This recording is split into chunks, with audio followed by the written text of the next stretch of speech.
বন্ধুরা, সরস্বতী পুজোর আগে নাকি কুল খেতে নেয়। কেন খেতে নেয় একটু শুনে নাও।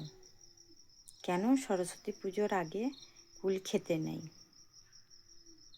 সরস্বতী পুজোর আগে নাকি কুল খেতে নেই।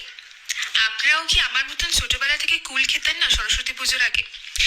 এটার পিছনে কিন্তু রয়েছে একটি মজাদার কাহিনী পুরাণ থেকে। আসুন আমরা সেটা শ্রবণ করি। তো বেদব্যাসজি একবার ঠিক করলেন যে তিনি একটি বিশেষ গ্রন্থ রচনা করবেন। তার জন্য তিনি বদ্রিকাশ্রমে বসে পড়লেন তপস্যায়। তপস্যা একটি শর্ত ছিল যে তাকে একটা কুলের বীজ দেওয়া হয়েছিল।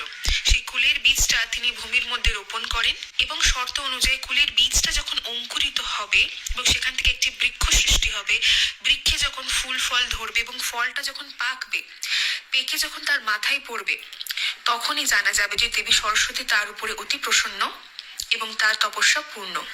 শর্ত অনুযায়ী ধীরে ধীরে সেই দানাটা অঙ্কুরিত হয়, একটি বৃক্ষ আসে এবং বৃক্ষে ফল ধরে, ফল পাকে এবং তার মাথায় পড়ে।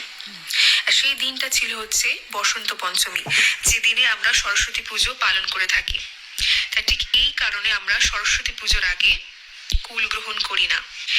সরস্বতী পুজোর ব্যাপারে এই অভিনব তথ্যটা জানার অধিকার কিন্তু প্রত্যেকটা স্টুডেন্টেরই রয়েছে। তাই তোমাদের কন্ট্যাক্টে যদি কোনো স্টুডেন্ট থাকে তাদেরকে কিন্তু এই রিলটা ডেফিনেটলি শেয়ার করে দিও। আর ভিডিও ভালো লাগলে যার আগে একবার হরে কৃষ্ণ বলা কিন্তু একদমই ভুলো না।